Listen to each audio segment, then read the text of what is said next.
코로나19 상황인데도 불구하고 이런 자리를 마련해 주셔서 감사합니다. 제가 알기로는 지난 한 10여 년 동안 1년에 한 번씩 장홍 선생님의 생신천으로 해서 주로 정치, 경제, 사회, 언론 4개의 학자들이나 전문가들을 모시고 시내에서 뜻깊은 강연회를 가졌습니다. 그런데 금년은 이제 시국도 상황도 그러니까 장홍 사상이 단순히 교회 안에만 갇힐 것은 아니기 때문에 정치, 경제, 언론 여러 분야의 전문가를 모셨습니다만은 지내다 보니까 3년에 한 번 정도씩은 장홍 선생님 자신의 신앙과 신학을 우리 교단과 또 우리 한국 교계와 사회에 좀 알릴 필요가 아직은 있지 않느냐 하는 생각을 저는 느꼈고 다른 분도 그렇게 느끼고 있었습니다. 마치 이경 이사께서 학술위원회에서 아마 그런 논의를 하신 것 같고, 그래서 금년은 이제 장홍 선생님 자신의 우리가 다 아면서도 모르는 장홍순 사상의 넓이와 높이와 깊이를 다시 한번 좀 되돌아보자 이렇게 결정을 하셔서 부족한 제가 이 자리에 이렇게 섰습니다. 뒤에 이제 좋은 논찬 한강에 맞서 있으니까 여러분의 자료집을 가지고 빠른 속도로 제한된 시간 안에 제 책임을 다하도록 그렇게 하겠습니다. 강연회니까 원고를 읽는 형식을 취하겠습니다. 생명평화 정의의 사회적, 생태적, 우주적 영성을 되새겨봅니다. 장홍 선생이 유학을 하고 귀국한 이후로 거의 60년 동안 그분의 신학의 여정을 총괄 압축하는 3가지 주제가 있습니다. 첫째는 하나님 나라, 둘째는 범우주적 사랑의 공동체, 셋째는 생명평화 정의입니다. 이 3가지 주제는 서로 다른 것이 아니고 장홍이 파악하고 시대에 제시한 기독교 신앙의 본질이고 복음이 지향하는 비전의 총체적인 총괄 개념입니다. 3가지 주제는 같은 것을 말하지만 시대적 상황에 보다 적합하게 전달하기 위해서 계절 따라 갈아입는 옷감과 색상이 변하는 것처럼 약간 강조점이 다르게 표현이 된 것입니다. 오늘 우리의 주제는 그동안 기자뿐만 아니라 WCC가 채택한 우리 시대 그리고 크리스찬들이 추구해야 할 삶의 목적 지향으로서 장홍이 제시한 생명평화 정의라는 이 3 단어에 함축된 좀 영성이란 말이 길어졌습니다만은 소시오, 사회적, 생태적, 에코, 범우주적, 판엔티스틱 코스믹 스피리추얼리티의 뜻을 우리가 되새겨 보려고 그러는 겁니다. 이 되새긴다 하는 말을 장홍 선생 자신은 이렇게 해설을 하셨어요. 새긴다, 도장을 새긴다, 음식을 되새긴다 하는 말 뜻은 어떤 단어나 사상의 의미를 좀 더 분명하게 설명한다. 그런 뜻이 있다. 둘째는 우리가 도장을 새긴다도 그럴 말을 새긴다는 말을 듣는데 어떤 행동을 통해서 무엇인가가 구체적으로 형상화된다. 그리고 반추한다. 그런 뜻이 있다. 장홍 선생 자신의 말씀입니다. 그러면 그 3가지가 장홍 선생님이 말씀하신 각각 차이가 뭐냐 하는 것을 먼저 잠깐 살펴봅니다. 제일 첫째 주제가 하나님의 나라였죠. 하나님의 나라 주제에서 강조하시려고 하는 것은 자유, 정의, 그리고 역사, 변혁에 대한 열정이었던 것 같습니다. 1945년 남과 북에 아직 국가 정부가 형성되기 직전입니다. 경동교회에서 회집된 공개 강연이 있어서요. 거기서 장홍은 기독교의 건국이념이라는 아주 중요한 대중 강연을 했습니다. 이 강연의 첫 대목에서 장홍은 이렇게 선포합니다. 기독교인의 최고 사상은 하나님 나라가 인간 사회에 여실히 건설되는 것이다. 그래서요. 하나님의 나라라고 하는 주제는 모든 기독교 교인들의 최고 이념이고 삶의 목적이고 역사 사회적 활동의 지향성이라는 것이죠. 근데 장봉이 이 기독교 신앙의 본질로서 하나님 나라를 강조할 때는 어디다가 이제 방점이 놓이냐면 자유, 정의, 변혁, 전일적 구원 이런 데 강조점이 있었습니다. 지금 읽어봐도 이건 놀라운 강연이었는데요. 오늘 이 강연을 협찬하는 경동교회에 오시다. 남북 쪽에 아직 정부가 설득되기 전입니다. 1945년 해방 직후여요. 건국 이념을 이제 피력하는 자리이기 때문에 장공은 아무 거리낌도 없이 누구 감독받을 필요도 없이 기독교 지성인으로서 학문 양심을 따라서 솔직하고 담대하게 당신의 사상을 포괄적으로 표현을 했습니다. 강조점은 우선 당시 한국 기독교인들은 하나님의 나라 한문으로서만 신국보다는 하늘나라, 죽어서 하늘나라 간다, 천국 간다 하는 개념에 기울어져 있었죠. 보수적 기독교 지도자들이 하나님 나라를 이해하더라도 그 차이를 구별 못하고 예수 믿고 죽은 후 천당 가기 이것이 강조된 그런 상황 아니었어요? 하나님 나라 물론 사후 영생 신앙을 포함하지만은 이 생에서 성령의 감화가 생활의 전 부분을 지배하는 현세적 구원의 의미도 똑같이 중요하다 하는 것을 강조하는 데 있었습니다. 그러나 강연 주제가 건국 이념 아니에요. 그렇기 때문에 건국 이념으로서는 시당, 사상, 언론, 집회, 출판, 자유가 보장되는 국가 정부여야 한다 하는 것을 앞부분에 많이 강조하십니다. 그리고 놀라운 것은 더 나아가서 자본주의 사회가 지닌 경제적 불평등과 양극화를 시정하고 보완한다는 의미에서 사회주의, 공산주의 운동이 강조하는 경제 평등도 강조를 하셨어요. 요소로 말하면 경제 민주화 주장을 그때 이미 하셨단 말입니다. 왜냐하면 그때 북쪽에서 평양 북도나 이쪽에는 기독교가 김일성의 공산당보다 훨씬 더 숫자로도 강했고 조직으로도 강했습니다. 그리고 기독교 우리 한결기 목사를 비롯해서 기독교 사회주의 운동을 펼쳤던 그런 역사적 배경도 있기 때문에 지금 우리 한국 사회보다 훨씬 1945년에는 그 사회주의와 이 자본주의의 좋은 장점을 서로 지향해서 보다도 좋은 사회 이념을 만들려고 하는 것이 이제 시민들의 그때 꿈이었고 열정이었는데 장봉도 그러셨던 것 같습니다. 그래서 그는 말하기를 공산주의 이데올로기가 유물론을 주장하거나 무신론을 주장하지만 않는다면은 경제적 이론으로서는 얼마든지 그 장점을 우리가 필요를 수용을 해도 괜찮다 하는 정도로 개방적이었어요. 그때 만약 군사정부 시대에 정보부가 있었으면 이건 빨갱이로 모을 그런 말씀입니다. 그런 말을 당대히 했어요. 해도 누가 잡아간 사람도 없었고 모색을 하는 시대니까요. 한마디로 장봉이 하나님 나라를 강조할 때 그 방점이 아까 말한 대로 기독교 복음이란 것은 양극을 하나로 통정시키는 그런 생활 종교여야 한다. 그래서 장봉의 중요한 말씀을 직접 한번 인용을 해서 우리가 들어봅시다. 그리스도교는 신적이면서 인간적이다. 영원이면서 시간적이다. 종교적이면서도 이론적이다. 수직적이면서 수평적이다. 타계적이면서 현세적이다. 예정적이면서 자유다. 뭐 예정신앙 그러잖아요.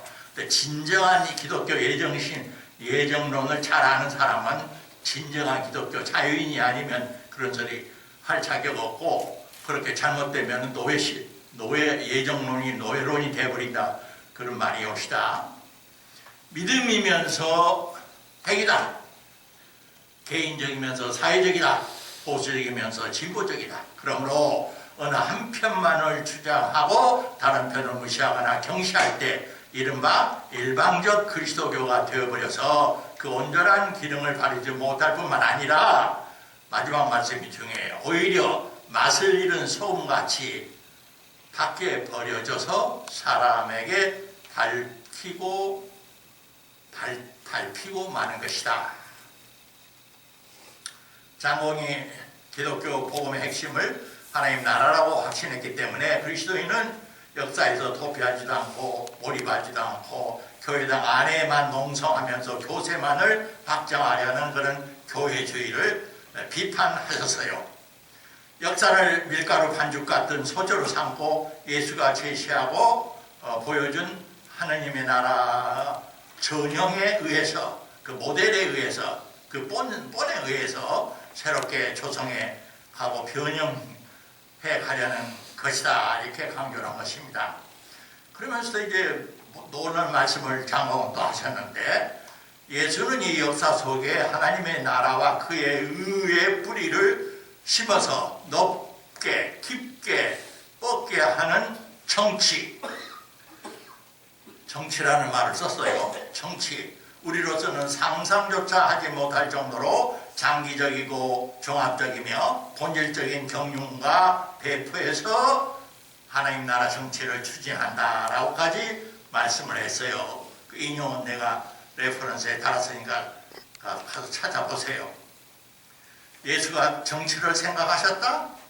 지금 우리가 들어도 벌쩍 뛸 소리죠. 보수적 신앙인들은 오해하기 쉬운 표현입니다.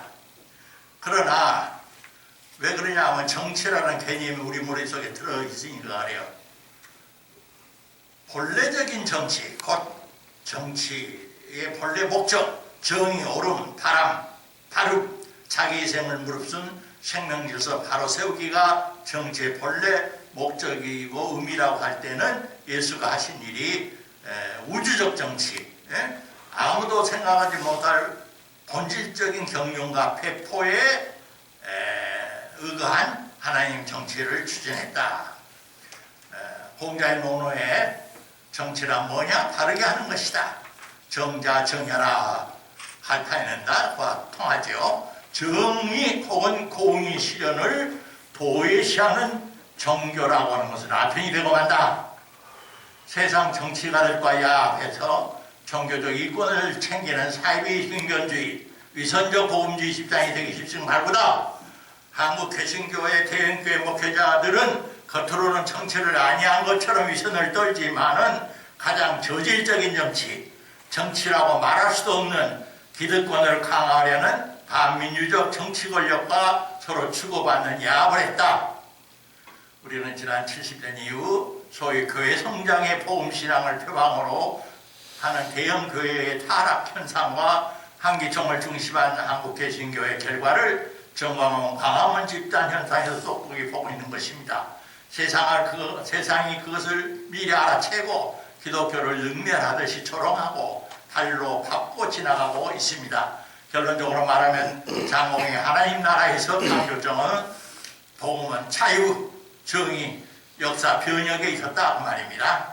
그 다음 우주적 사랑의 공동체, 그에서 강조점은 우주적이라고 하는 공동체, 사랑, 불멸적 영생.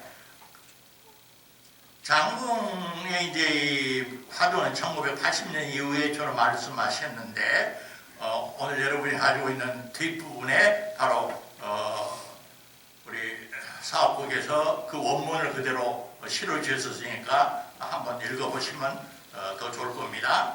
인용합니다. 장공은 이렇게 말해요.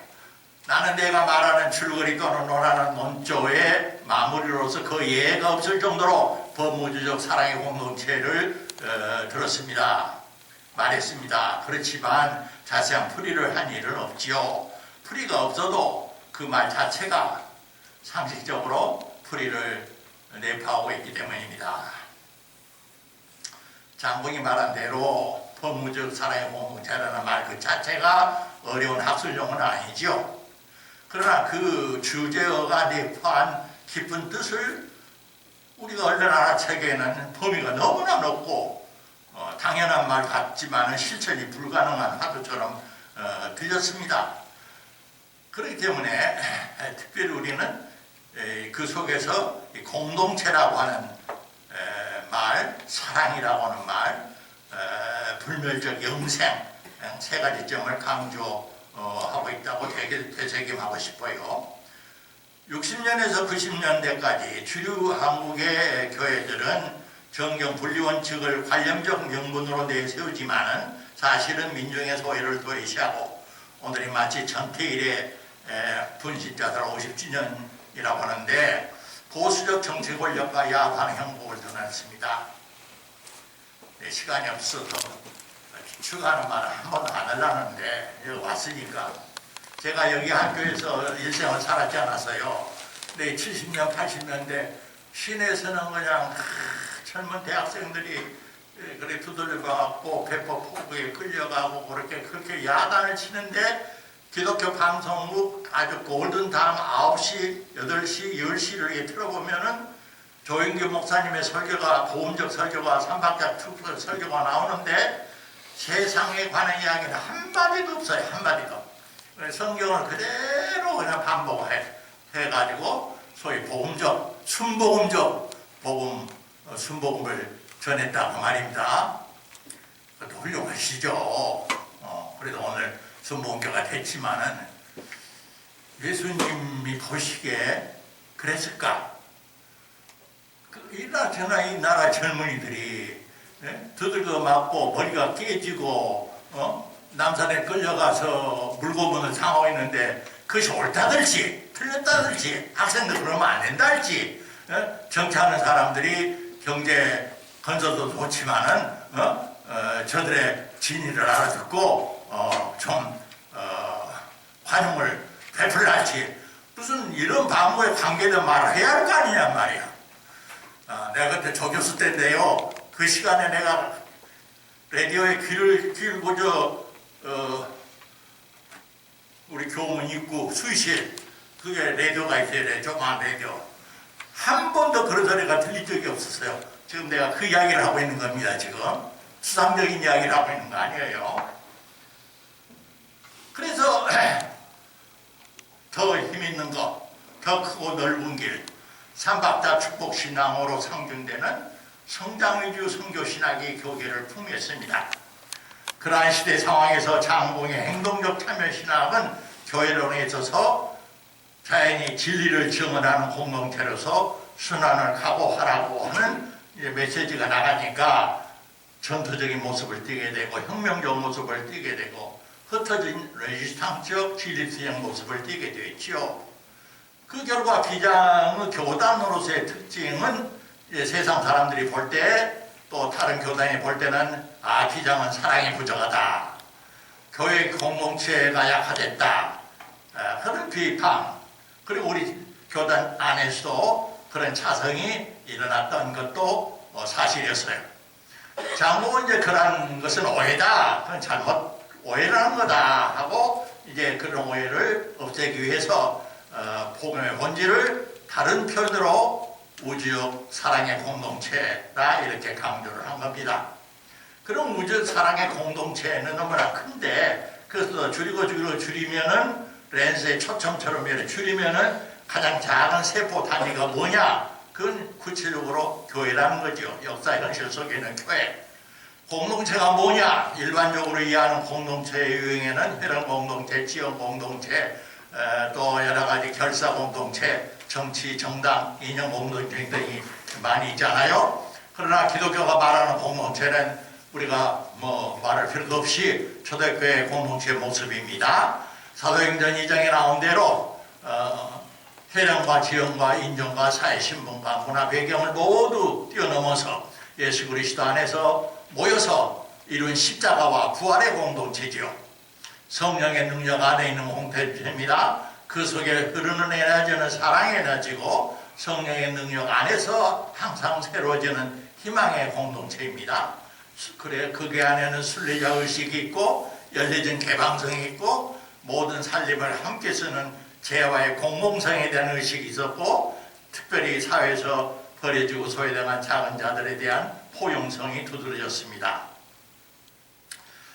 개인이나 집단이나 도덕적인 이해를 할 때는 암묵적으로 어떤 형이상학을 반영하고 있고 그 당시에 세계관을 반영해요. 17세기에서 20세기에 이르는 근대 유럽 사회에 있어서는 개인의 독립성, 주체성, 창의성, 자율책임이 강조되어 있지 않았어요? 그렇게 강조되게 된 이유는 왜 그러냐면 그 뒤에 여러 물리학이나 다른 학문 이론이 있었다고 말입니다. 우주 만물의 최소의 구성 단위가 원자다. 뉴턴 물리학. 그리고 이제 마지막으로 아담 스미스의 국부론에 기초한 소위 자유주의, 자본주의, 시장 경제 신화도 한몫했고요. 다윈의 이제 적자 생존론이 오해를 일으키면서 이제 남용이 되었고, 기독교 계통은 그런 새로운 과학 사상의 귀를 막아버린 것이 또한 책임이라면 책임일 것입니다. 물리 세계가 원자의 집합이듯이 인간 사회의 궁극적 단위도 개인이다 이렇게 본 거죠. 사회라고 하거나 공동체라고 하나 이것은 결국 따지면은 오늘날 미국 봐라. 마지막 개개인들이 남는 것이다. 개인들이 서로 계약을 통해서 만들어진 것이 사회인들이다. 그런 입장이죠.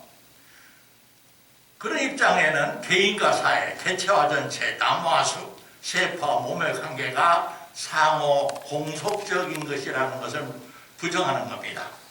네.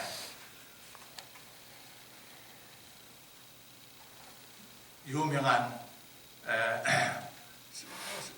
사르트르의 프랑스 실존 철학자 있잖아요. 엄청나게 데모 많이 한 사람이거든요. 그는 개인주의의 철학, 실존 철학이 되려면은 사회적 관계성이 없이는 불가능하다고 하는 것을 그분은 알고 계셨기 때문에 그러는데 대부분의 현대인들은 그것을 무시하고 모르는 거죠.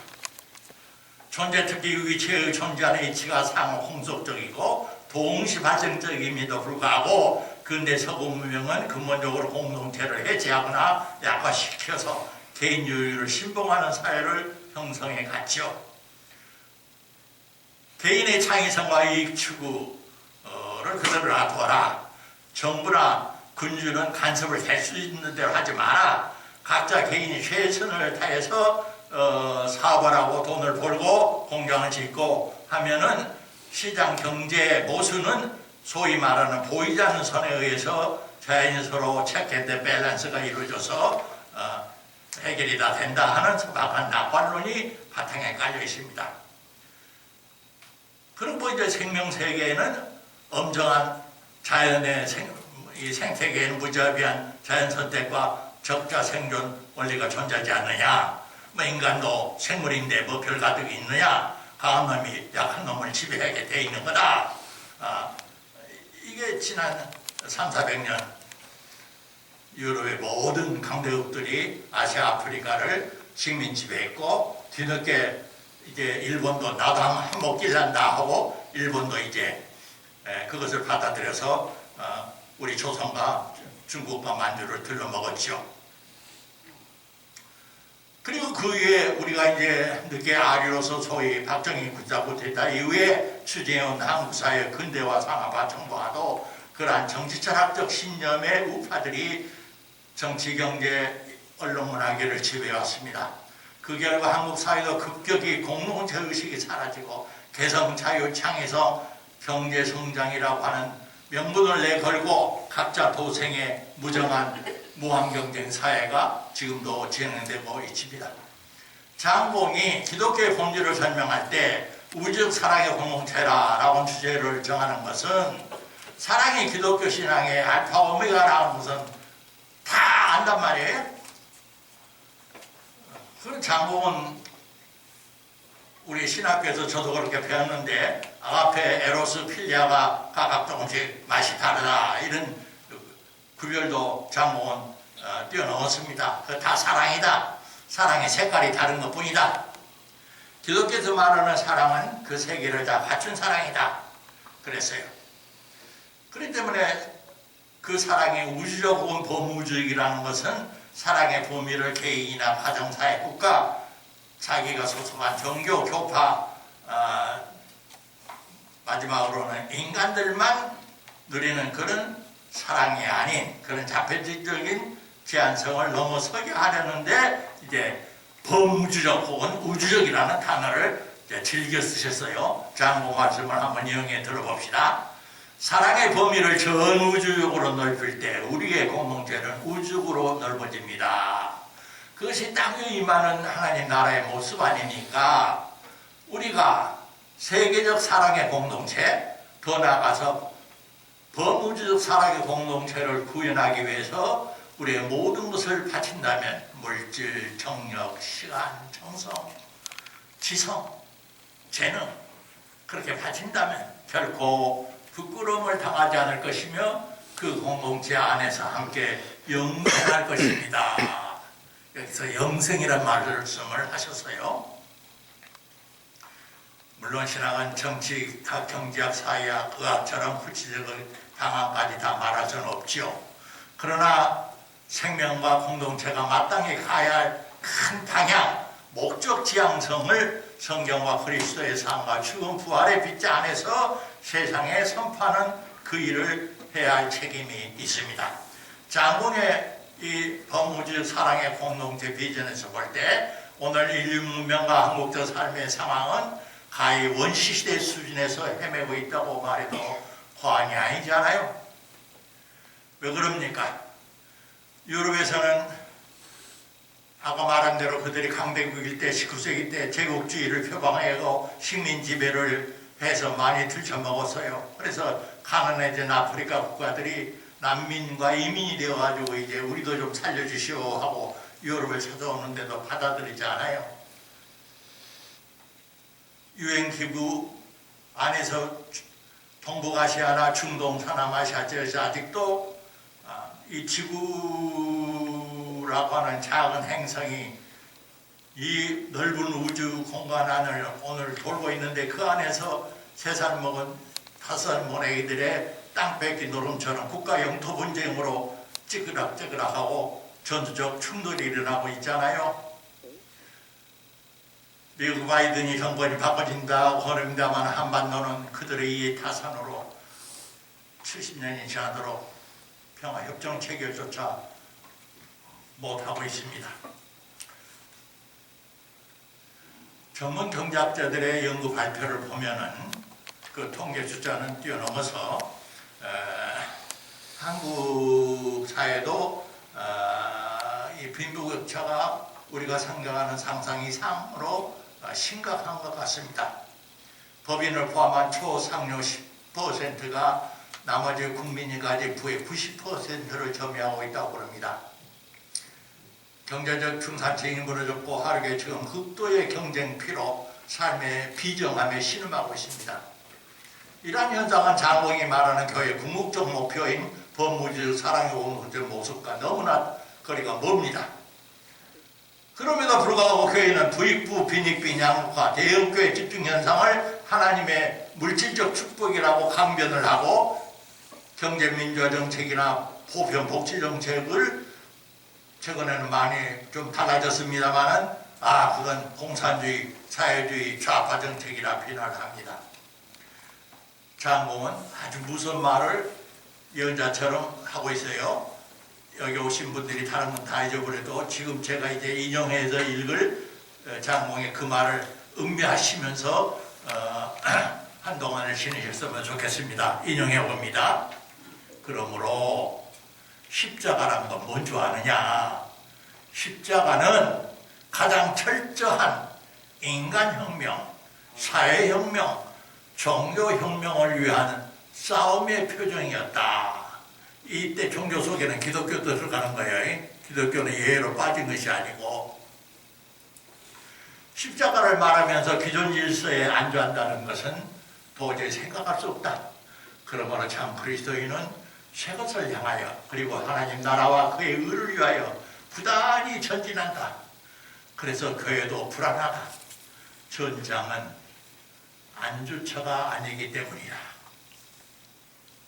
여기 함석권 겸사배 이사장님께 목성경 이사님께 오셨는데 함석권 선생이나 김재진 목사가 1901년생 동갑내기 아니에요. 제가 가까이 그분을 모셔보면은 함 선생님은 아주 연필 끝이 날카롭고 그냥 그러죠. 신. 그게 보면 장봉은 무덤덤하는 몽땅 연필 같아요. 그러나 실질적으로 깊이 들여다보면 장봉도 굉장히 함석권 선생처럼 그 끝이 날카로운 선고처럼 이런 예언자 정신의 공통점이 아닌가 하는 생각을 하게 됩니다. 위 유명한 장봉의 선언은 이 세상 기존 질서에서는 정당한 분배 질서라고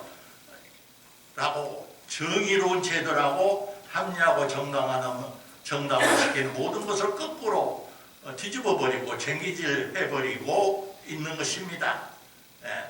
그러므로 이제 그 세 가지 혁명이 없으면은 문제가 많다.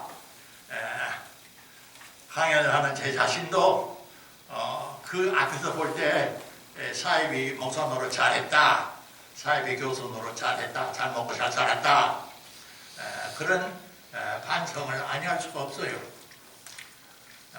넘깁시다. 이제 본론으로 들어갑니다. 이제 자, 생명, 정의, 평화라는 주제에서 강조점 세 가지: 생명 외경, 생명 샬롬, 생명 향권.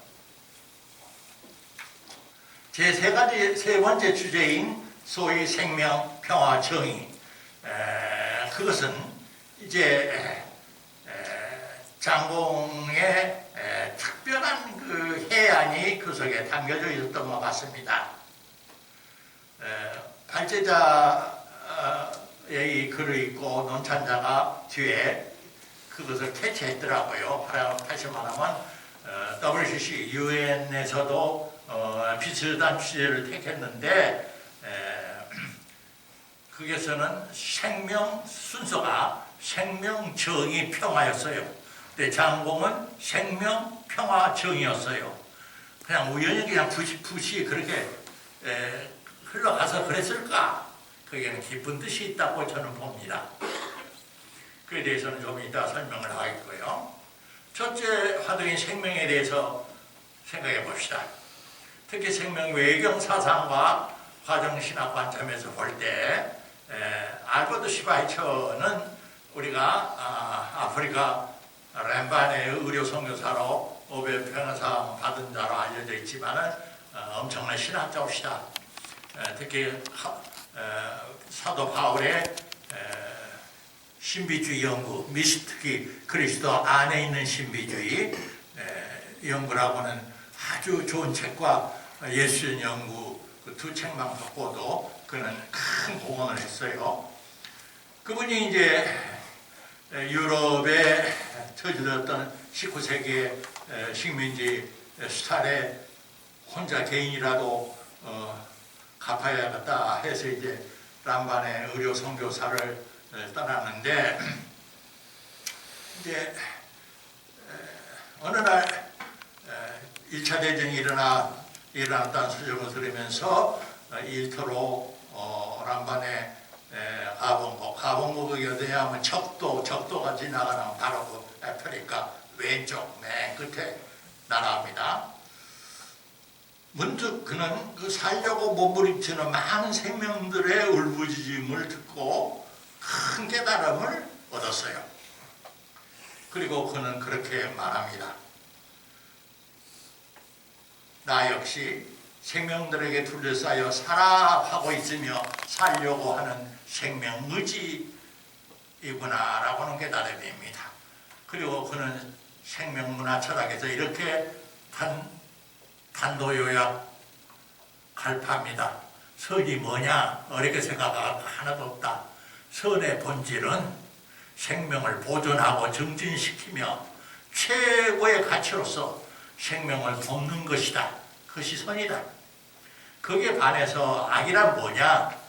악은 사탄질하는 것이 악이 아니고 생명을 파괴하고 해롭게 하고 생명의 발전을 저해하는 것이 악이다.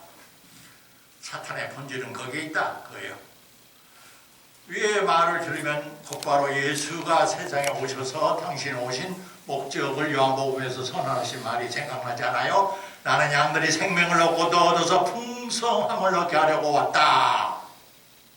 장복은 그것을 붙잡은 거예요. 70년 80년 살아보니까 그것이더라는 거예요. 그래서 장복은 복음의 본질, 교회가 존재하는 이유, 선교의 목적은 기독교 교세를 확장해서 기독교 국가를 만든다. 그런 것이랄지 국가를 자유민주주의 정치체제로 만들어 가야겠다라고 하는 그런 것이랄지 그런 것이 아니라는 거예요. 항상 생명가치보다 예배 자체를 위해서 존재하는 것처럼 착각하는 교회주의도 용납될 수 없다는 겁니다. 예수종교에서 최고 가치는 생명 살리기, 생명 지키기, 생명의 생명답게 건강하고 풍성함을 얻게 하려는 데 있다는 것입니다.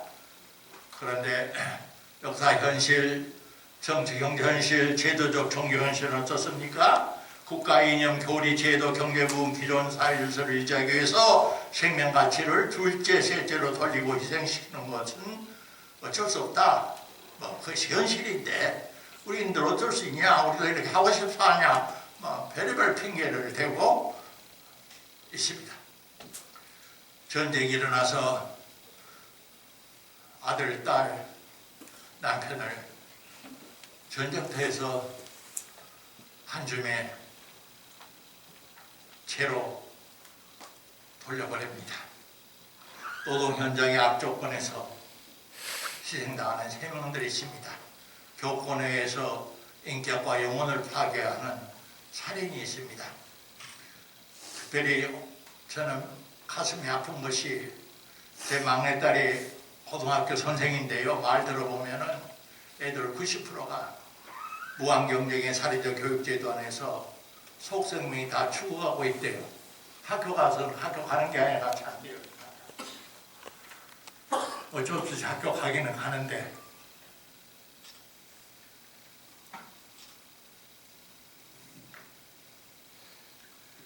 성경이 말하는 평화는 인간들이 서로 국가 간에 지어본 적이 없고 전쟁이 없어지고 평화가 현실화되기를 우선 우리는 중요시하지만은 성경이 말하는 샬롬으로서의 평화는 호모사피엔스들의 총성 없는 평화만을 의미하지 않는다. 피조물의 신음, 탄생, 고통이 종식되고 어린 양과 이리가 함께 풀을 먹고 해치지도 않고 상함이 없는 그런 메시아의 왕국 샬롬을 꿈꾸고 있었다. 요즘 많이 읽혔지만은 히브리 대학교 역사 교수 유발 하라리에 의하면 호모사피엔스가 등장한 이후에 특히 지난 한 10년 동안 지구촌에는 소위 인지혁명, 농업혁명, 과학혁명을 이루어내면서 오늘 이 지경이 되는데 특히 농업혁명은 12,000년 전부터 토지경작을 하고 가축을 길들이는 것이 주 산업이었죠. 그 결과 우리는 우리 주위에 있는 것을 잘 모르고 있는데 영화 동물의 왕국 이런 데서 지금도 아프리카 가면 수많은 들소들 떼들이 있고 자연 그대로의 동물의 왕국이 있는 줄 아는데 사실은 거의 없어졌고 인간의 식량 조달원으로 다시 말하면 농업혁명의 결과 소, 돼지, 양, 염소, 닭 등 5대 동물만이 지구상에 거의 남게 되었다고 통계를 그렇게 밝히고 있어요. 수십억 마리로 통계로 밝히고 있어요. 다른 수많은 종류의 동물들은 점점 축소되어 가는 자연민주주의가 사바나에 극소수가 살아가고 전시품으로 있죠. 그것도 이제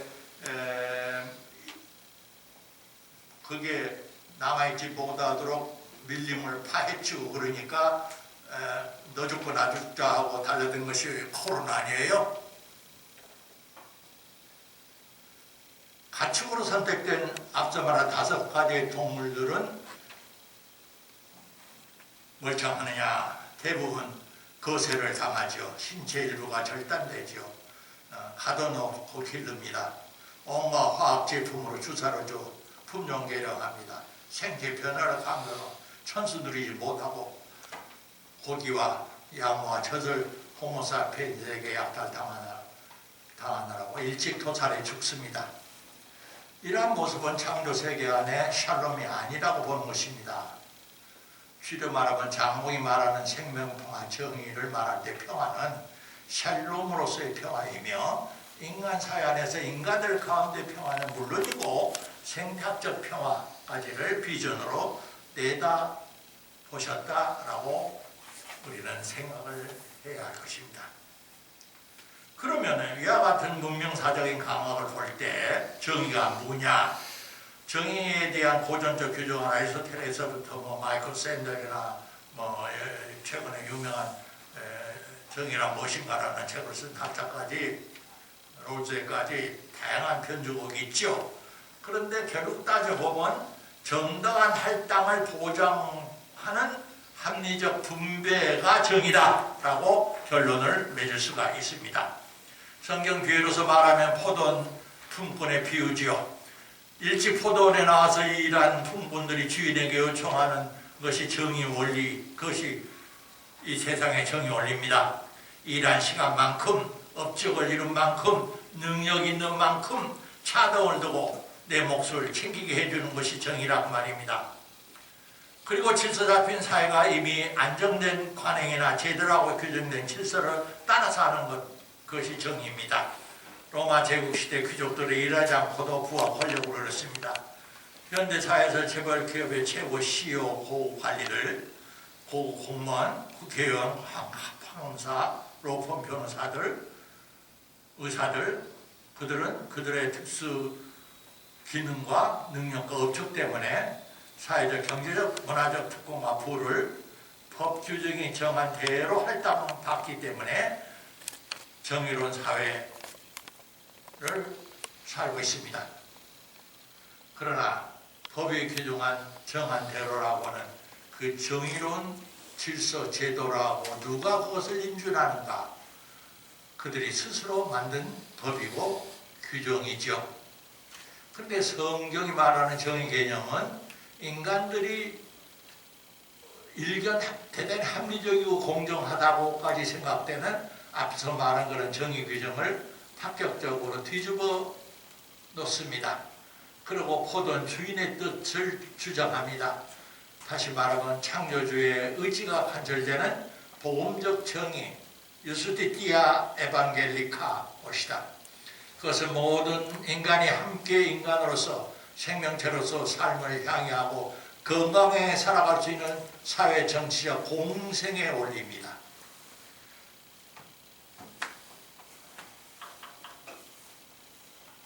한국의 보수 정권과 반공적 기독교 지지자들 들으면 분노하겠지만은 그들이 아주 마귀의 대변자로 보는 카를 마르크스를 순수히 학문 이론상 보면 그가 능력에 따라 일하고 필요에 따라 분배하는 사회를 주장했는데 그것은 포도원 품삯 비유 정신에 더 가까운 겁니다. 마르크스야 무신론자지요. 못된 놈인데 그러나 그런 파격적 생각을 하게 된 것은 그가 유대인의 핏줄을 받은 사회 경제학자이기 때문에 구약 성경의 예언자들이 지닌 그 사상적 DNA를 그가 부정하지 못하기 때문에 그가 무신론자고 유물론자임에도 불구하고 그런 생각을, 그런 주장을 놀랍게 그 시대에 내뱉었던 것입니다. 우리 사회 속에 지난 9월 한국 사회에서 가장 존경받고 대우받는 의사들의 직장 이탈 현상 봤습니다. 가장 단순 노동인 배달업자들이 판매하고 못하다가 지쳐서 쓰러져 죽는 모습도 우리가 신문에서 자주 봤습니다. 이것을 우리가 어떻게 생각을 해야 하느냐 하는 것이죠. 시대가 변했죠. 역사 문화는 변해가는 과정 속에서 서로 좋은 점을 배우고 보충합니다. 유럽 선진국 모두가 이미 그러했습니다. 후발국인 중국과 베트남 그리고 제3세계 국가들도 모두 그럽니다. 지난 300년간 인류가 실험하고 그 이념 차이 때문에 서로 죽이고 경계했던 소위 말하는 순수 자본주의 자유시장 경제도 없고 국가나 당이 모든 것을 다 좌지우지하는 그런 사회국가도 없습니다. 현실적으로는 없어요. 오직 한국의 정치계 안에서만 이런 시대착오적인 소모적인 이념 전쟁, 논쟁이 있을 뿐입니다. 그것에 한국 보수적 기독교의 책임이 크지요.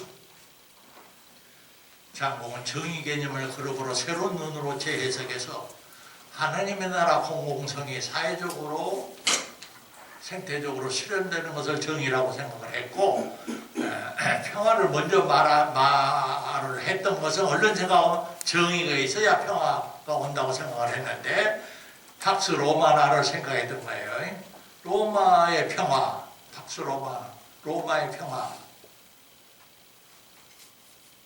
그러나 그건 전쟁이었고 조용하고 평화라고 하는데 뚜껑을 열어보면은 로마 제국의 지상에서 살았던 3분의 1이 보이지 않는 지하갱도 속에서 탐험 속에서 노예로서 동물처럼 일하고 있는 그 위에 서 있는 평화였단 말이에요. 정의가 없는 평화는 로마의 평화와 같은 그런 평화가 되니까 평화라는 것이 뭐냐라는 규정을 먼저 하고서 그 평화를 달성하기 위해서 정의가 분명해야 한다라고 장공은 생각을 하셨던 겁니다. 코로나19 이 대유행 이후에 한국 기독교는 사유롭게 여러 가지 비난, 조롱, 멸시를 받게 됩니다. 이 자리에 있는 그리스도인들은 목회자나 신도나 마음이 아프고 괴롭습니다. 이 상처와 괴멸의 황무지로부터 세살이 돋으려면 상당 시간이 필요할 것이고 한국을 살퇴하는 기독교 교회 개혁이 요청되리라고 봅니다. 우리 교계 일부에서 평신도 목회자 신학자들이 2020년 다시 희망 어게인 그런 운동을 일으키고 있는데 그것이 열매를 맺기를 기도해 봅니다. 마지막으로 해방 75년 동안 한국 기독교를 총체적으로 뒤돌아보면서 우리가 하나님의 사랑도 많이 받았지만은 엄중하게 말하면은 예수님의 경고한 좁은 문을 선택하라는 말씀을 거절하고 넓은 문, 넓은 길, 광장 같은 큰 문을 선택한 결과를 우리는 보고 있고 경험합니다. 좁은 문으로 들어가라. 멸망으로 이끄는 문은 높고 그 길이 널찍해서 그리로 들어가는 사람이 많다. 생명으로 이끄는 문은 너무나 좁고 그 길이 험해서 그곳을 찾아오는 사람이 별로 없다. 표준세계변에서 인용했습니다. 제 강연을 이상으로 마치겠습니다. 고맙습니다.